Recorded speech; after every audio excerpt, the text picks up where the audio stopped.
莊志，無線電視記者陳淑。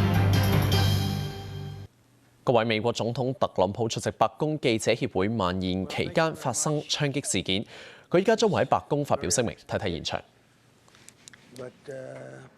Incredibly acted upon by Secret Service and law enforcement, and this was an event dedicated to freedom of speech that was supposed to bring together members of both parties with members of the press, and in a certain way it did, because the fact that they just unified, I saw a room that was just totally unified. It was in one way very beautiful, a very beautiful thing to see. A man charged a security checkpoint armed with multiple weapons, and he was taken down by some very brave members of Secret Service, and they acted very quickly and have just released, for purposes of transparency, clarity, I've ordered it to be put out. You probably have it by now, put out on Truth and put out on many of the platforms.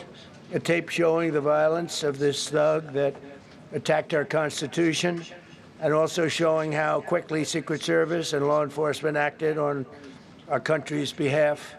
Really did a great job. One officer was shot, but saved by the fact that he was wearing obviously a very good bulletproof vest. He was shot from very close distance with a very powerful gun, and the vest did the job. I just spoke to the officer, and he's doing great. He's in great shape. He has very high spirits, and we told him we love him and respect him, and he's a very proud guy. He's very proud of what he does, Secret Service agent. And we looked at all of the conditions that took place tonight, and I will say, you know, it's not a particularly secure building, and I didn't want to say this, but this is why we have to have all of the attributes of what we're planning at the White House. It's actually a larger room, and it's much more secure. It's drone-proof, it's bulletproof glass. We need the ballroom. That's why Secret Service, that's why the military are demanding it. They've wanted the ballroom for 150 years for lots of different reasons, but today's a little bit different, because today we need levels of security that probably nobody's ever seen before. But everyone owes a tremendous debt of gratitude to the courage of law enforcement, the law enforcement, and working with the D.C. police, and we just spoke with the mayor. And when we're finished, the police chief is going to take over and discuss it also from their viewpoint. But they also performed exactly as they were supposed to, and you see the attacker in different positions, but you also see the attacker totally subdued and under control. So as you know, this is not the first time in the past couple of years that our republic has been attacked by a would-be assassin who sought to kill. In Butler, Pennsylvania, less than 2 years ago, you all know that story, and in Palm Beach, Florida, a few months after that, we came close. We really had, again, we had some great work done by law enforcement. But in light of this evening's events, I ask that all Americans recommit with their hearts in resolving our difference peacefully. We have to resolve our differences. I will say, you had Republicans, Democrats, independents, conservatives, liberals, and progressives. Those words are interchangeable, perhaps, but maybe they're not. But yet everybody in that room, big crowd, record-setting crowd. There was a record-setting group of people, and there was a tremendous amount of love and coming together. I watched, and I was very, very impressed by that. But First Lady and I were taken very well care of, very quickly rushed off the stage. Vice President J.D. Vance, who's here, was likewise beautifully done. He was just saying how quickly everybody acted, law enforcement, Secret Service in particular in this case, but law enforcement. Marco had the same thing. Pete was there. Pete didn't want any help. He didn't want anybody to help him. He doesn't want anybody to help him, but he did get some, didn't you? And I think you also said that it was very impressive. So with that, I'd like to ask Todd Blanche to come up, say a few words, and tell you it's already underway. The man has been captured. They're going to his apartment. I guess he lives in California. And he's a sick person, a very sick person. And we don't want things like this to happen. I think it's very important that I say, though, and I told the representatives of the evening, they did such a beautiful job. It was such a beautiful evening. And again, they're talking about free speech in our Constitution. That's what it's all about, not just White House correspondence. It was really based on free speech in our Constitution. But I said very importantly that we'll do it again within the next 30 days, and we'll make it bigger and better and even nicer. So I just want to thank everybody that was involved. I also want to thank the press, the media. You've been very responsible in your coverage. I will say I've been seeing what's been out, and you've been very responsible. So Todd Blanche, I'd like to say a few words, and then we're going to have cash. And then you're going to go on. We can ask, I guess we can take a couple of questions. I want to thank the First Lady that was a rather traumatic experience for her. There was a lot of action taking place up there very quickly. But again, the response time was really incredible. And we're going to reschedule. We're going to do it again. We're not going to let anybody take over our society. We're not going to cancel things out because we can't do that. We wanted to stay tonight. I will tell you, I fought like hell to stay. But it was protocol. They said, please, sir, because they didn't know there was a lot of action going on, and they didn't know could there be probably a lone shooter, but we'll find out. We'll find out very quickly. They have it very well under control. So I want to thank everybody very much. And Todd Blanche, please. Thank you very much, Mr. President. Tonight you saw the very worst and the very best of this country. You saw the very worst by the actions of that coward that the President just talked about. But you also saw the very best because you saw law enforcement do exactly what they're supposed to do. And you'll see the videos come out, I expect, very shortly, and you'll see law enforcement do exactly what we want them to do. And so I echo what President Trump just said, that we are extraordinarily grateful and appreciative of the men and women of law enforcement that did their jobs tonight, including one who was injured. This investigation is ongoing. I expect you will see charges filed shortly. The charges should be self-evident, given the conduct, but as you'll hear, there will be multiple charges surrounding the shooting, around the possession of firearms, and anything else that we can get on this guy. The investigation is obviously ongoing and just started. There's federal law enforcement already working on search warrants and doing their job, and I don't want to get ahead of them and don't want to get ahead of the work that they're doing even as we speak. Director Patel and I were just on the crime scene a short while ago, and everybody in this room should rest assured that the Metropolitan Police Department, the FBI, Secret Service, everybody's on the scene doing their job. I know that the police chief is going to give an update from the scene as soon as we're finished here, and I obviously will lead the details of what they have learned to him. But in the meantime, I just want to thank everybody in this room for the courage. And I want to thank President Trump for his words, and I promise you, justice will be served. Thank you. Director Patel. Thank you, General. Thank you, Mr. President. The President's absolutely right. You saw the best resolve of American law enforcement because you, Mr. President, inspire them 24/7, 365. You give them the resources that they need, and they know that you have their back. And that is a changing dynamic in this country, and that's why you saw brave Secret Service agents respond immediately, swiftly, subdue and take down the suspect, and safeguard the lives of thousands of individuals at that hotel. Thanks to our interagency partnership with the Department of Homeland Security and the Metropolitan Police Department, the FBI was rapidly deployed onto the scene, took over the evidence response unit, is examining all the ballistics that were found on scene to include the long gun and the shell casings. We are conducting witness interviews as we speak. You will hear from our team on the scene there with the mayor and the head of the FBI field division there. But please know what the Attorney General has just said reigns no truer. You saw the very best of America tonight. The very best unite us at a time of uncertainty, because we have leadership here with the president and the vice president that backs law enforcement, and the men and women that I shook their hands on the scene today could not have been prouder to show up on scene. And as the Attorney General said, make no mistake, we are conducting witness interviews. If you have any information whatsoever related to this event, 1-800-CALL-FBI, 1-800-CALL-FBI. No piece of information is too small. No piece of information is inadequate. We will evaluate it all. We will also be conducting interviews of those that were there.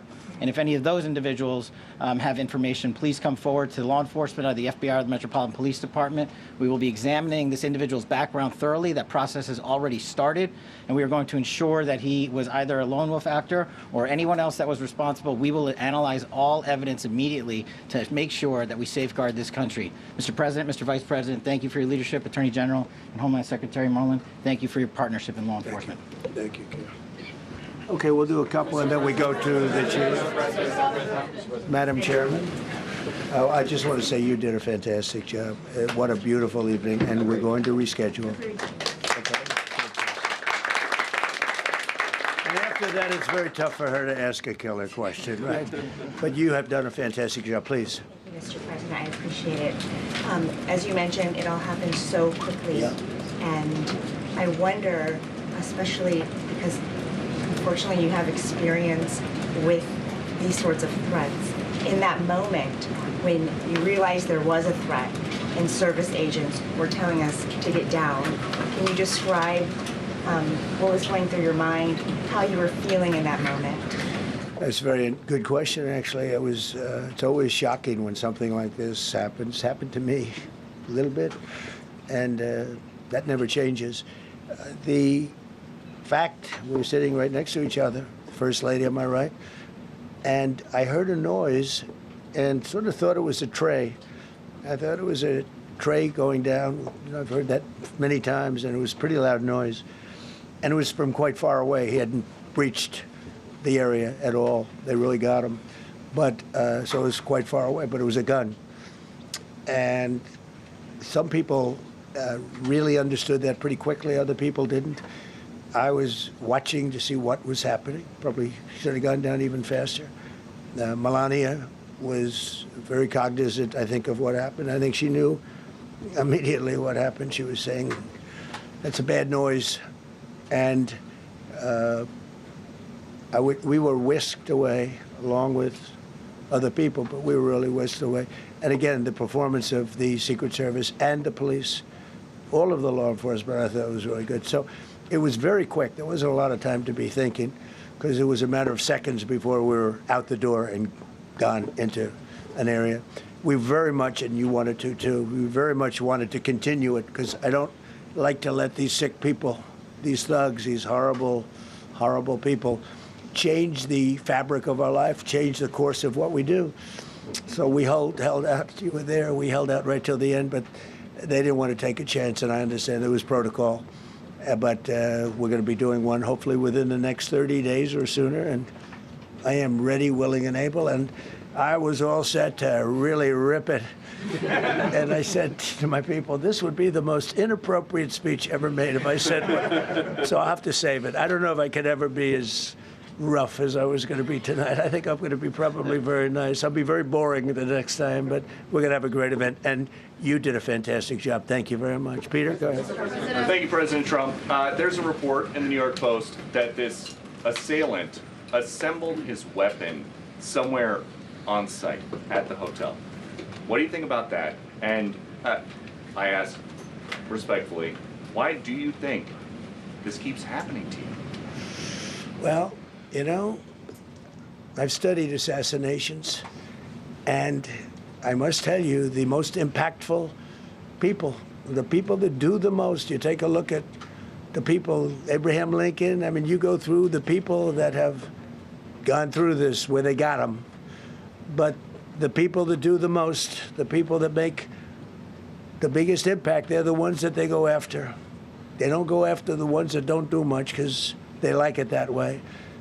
And when you look at the people that have either, whether it was an attempt or a successful attempt, they're very impactful people. Just take a look at the names there, the big names. And I hate to say I'm honored by that, but I've done a lot. We've done a lot. We've taken this country, and we were a laughing stock for years, and now we're the hottest country anywhere in the world. We've changed this country, and there are a lot of people that are not happy about that. So I think that's the answer, Peter. And after Butler, your team for a while rethought outdoor events. Yeah. Do you think that you now need to rethink No. indoor Well, events? but then you just don't do events. No, I can't do that. I have to. It is what it is. We have to do it. The room was very, very secure. He charged from 50 yards away, so he was very far away from the room. And what did you think when you saw the video of how fast he was running? He was moving. He was really moving. And the reaction time was great. Boy, those guys, they had their guns drawn literally by the time he was there. They were shooting. That's right. I thought they were very impressive. And if I didn't, I'd let you know. I'm not going to be, I would not stand for that. No, I thought they were very impressive. Thank you, President Trump, and thank you for updating us on the Thank you. suspect earlier. Were you aware of any threats? Was your team aware of any threats beforehand? And do you believe you were the target of this tonight? I guess. I mean, these people they're crazy. They're crazy, and you never know. He was very far away from me. He had to go through a lot. We had resources all over. We had resources sitting at tables, literally in disguise, sitting maybe at your table, who knows? But we had people all over the room, so he had a long way to go. That was really a first line of defense, and they got him. And they really, they acted incredibly. No, there was no notification. We had no idea. Go ahead, Do you know Kevin. any political motivations from this? Well, you never know. suspect? Now, we'll be able to tell you that maybe by tomorrow or the next day. He's in custody, and they're asking him a lot of questions. I guess they're going over, Todd, and they're already at his apartment. He lives in California. Yes, sir. And they're over there, so they'll be able to tell you. Thank you, Caitlin. President Trump, did the suspect say anything, or was he wearing anything that would allege some type of motive here? Nothing, no. I mean, he was a guy who looked pretty evil when he was down. They had him down. He was fighting hard. He was in my opinion, a sick person. Who would do that but a sick person? But I think you're going to find everything about him. No reason to talk about it now. But tomorrow at this time, long before this time, you're going to know a lot of things about him. They seem to think he was a lone wolf, and I feel that too. Are you concerned about U.S. Secret Service protection ability? We saw several of the detailees take minutes to be escorted out of the room. No, they acted very quickly. No, I was very impressed by Secret Service. I mean, I'm the one, and Mark Wayne, you would agree with that, I think. Absolutely. I'm the one that would complain. You don't have to complain for me. I would be complaining. I'd be up here right now saying they didn't do their job. Oh, believe me, because, it's my life, and I want to live because I want to make this country great. That's why I want to live. But when you're impactful, they go after you. When you're not impactful, they leave you alone. Okay, a couple of more. Go ahead, please. Is there any indication that this shooting could have been linked to the war in Iran? I don't think so, but you never know. We're going to know a lot. We have the best people in the world working on it, and we're going to know a lot. Please. Mr. President, there's a lot. You, as well as some of us who have covered Butler, experienced another horrific day 2 years ago. Yeah. What felt similar? You had the First Lady with you today. What felt different? And you have another 2+ years in office. Are you concerned about something like this happening Well, I again? can't be concerned. I can only get great people. They did the job, in my opinion, a much better job than Butler. Butler had one weak spot that we all know about. Somebody should have been up there. But even Butler, we had our sniper on our side within 4.2 seconds from a distance of about 400 yards, one shot, and he was gone. And if he didn't do it now, he's David. His name was David. I say, hello, David, every time I see him. David, I like you very much, David. But think of that. Now, if he doesn't hit him, and he hit him right between the eyes from 400 yards without any notice, nobody knew. He heard a sound. He looked over, and there was actually a tree that was somewhat in his way. You know the story very well. And he aimed, he fired, and if he didn't do that, beyond me, you would have had a lot more people killed. We lost one great person and 2 people very badly hurt. They're okay now. But no, that was so. In a sense, you know, that was pretty amazing the job they did. But they did have that 1 weak spot, as you know. They should have had that covered. Tonight they had everything covered very quickly, and he was fast. He was running full blast, and they got him before they got any further. I was very far away. You know, he hadn't anywhere close to breach the doors of the ballroom. The ballroom was sealed, and everybody in there. That's why once those doors opened, they didn't want to do tonight. If the doors weren't opened, we could have probably done it tonight. But I think we're much better off rescheduling. Yeah, please. Mr. President, for you and perhaps law enforcement as well, what is the level of confidence that this was a lone actor? And has the suspect made any statements to police while in custody? Yeah, I think it's just it's not my profession. We have great professionals up here and outside that have been working with us. My impression is he was a lone wolf, whack job. These are crazy people. These are crazy people, and they have to be dealt with. We had that in the second attempt, as you know, and he's spending life in prison. Because if you let him out, they'll probably, you know, if he serves 10 years or 15 years, you let him out, he'll probably try it again with somebody else. They're sick people. We have a lot of sick people. But you're going to know, I think very shortly, you're going to know, Todd, a lot about him. You're going to know a lot about him. Yeah, a couple of more. Yeah, please, go ahead. Are you concerned about political violence? This could be politically motivated. All violence. You know, I'm concerned about everything. Look, but I can't be so concerned that you can't function. No, I'm here. It's a dangerous profession. You know, I tell the story, race car drivers, I think it's very dangerous. So if you take 1% and then take about 10% of 1%, just to break it down very easily, they die. So much less than 1%, 10% of 1%. I think bull riding is very dangerous. If you take about the same, 10% of 1%, much less than 1%.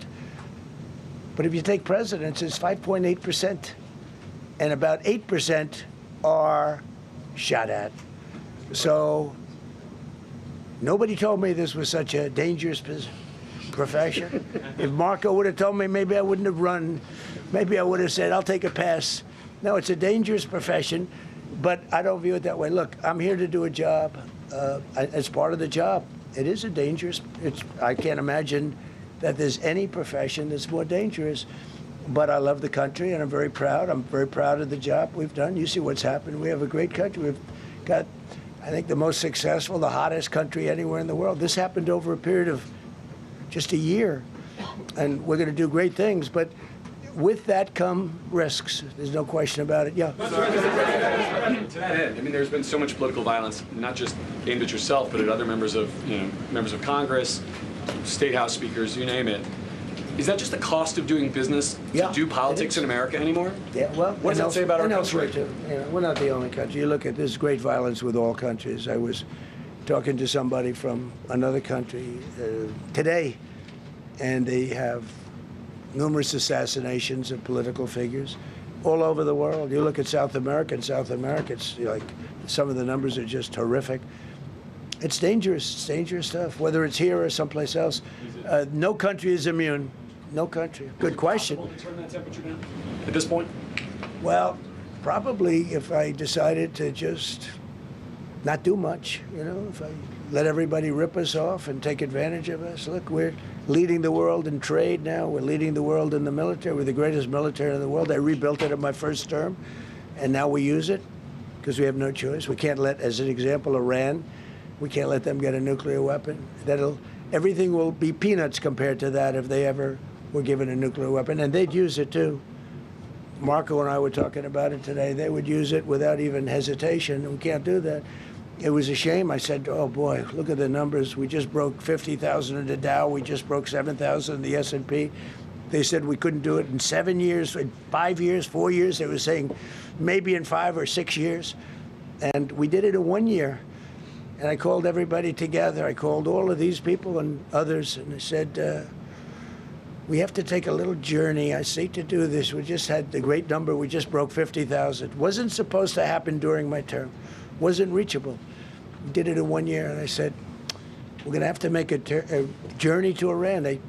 They're going to have a nuclear weapon if we don't do it. We had the B-2 bombers take them out. I terminated in the first term the Obama agreement, the Iran nuclear agreement, which was a disaster. That was a road to a nuclear weapon. They would have used it. They would have used it 100%. So, you know, when you do things like that, you become a target. If I wasn't doing that, I guess I'd be a lot less of a target. But I'm honored to be. Okay, one more question. Go ahead.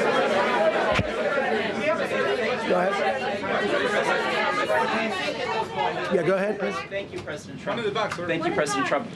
Do you know how the gun was brought into the hotel? And also, how does this event impact you as the leader of our country? Do you think it will change your I leadership? like not to think about it. I lead a pretty normal life, considering, you know, it's a dangerous life. I think I handle it as well as it can be handled. I think a lot of other people, you know, you read stories where they become basket cases. To be honest with you, I'm not a basket case. I really take it as it is. I do it for the country. I'm not doing it for any other reason. I have a first lady who's doing a terrific job. She loves the country, and she recognizes it better than anybody. She's told me numerous times. She said, "You are in a dangerous job," but that goes along with her too. I mean, it's dangerous for her too. We sat there tonight. We heard that noise, and it was either a tray or a bullet. I was hoping it was a tray, but it wasn't. And again, we had some very brave people doing a great job, so we're very proud of them and happy with them. I just want to thank everybody. They will be able to give you all that information as to the names and everything else. I think we released the names already. Most of you would have it, but his name. We appreciate it. I see so many tuxedos and beautiful dresses. It was a little different evening than we thought, but we're going to do it again, and we have a great chairman who we're so proud of, and we have to make it better. We'll make it safer, I guess, right? But we're going to make it even better. Okay, thank you very much. Thank you. President Trump, can we hear from the First Lady about how impactful this was? Can we hear from her about... Well, honey, would you want to say something? Okay. One in the back.